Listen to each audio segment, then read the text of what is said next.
Agad daw na ibivito ni Pangulong Bongbong Marcos ang Senate Bill 1979 o Prevention of Adolescent Pregnancy Act of 2023 kapag pumasa ito sa Senado sa kasalukuyan nitong bersyon. I was shocked and I was appalled by some of the elements of that. You will teach four-year-olds how to masturbate.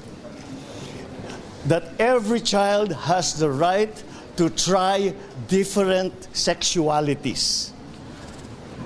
This is ridiculous. It is abhorrent.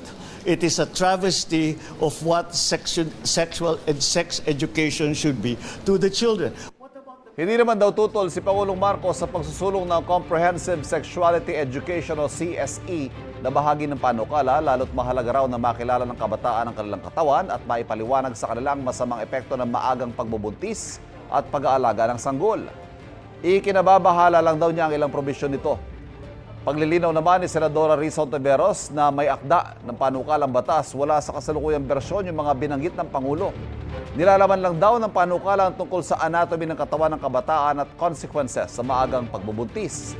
Patuloy pa naming nililinaw sa Malacanang kung saan sa Senate Bill 1979 nabasa ng Pangulo ang mga tinukoy niyang probisyon.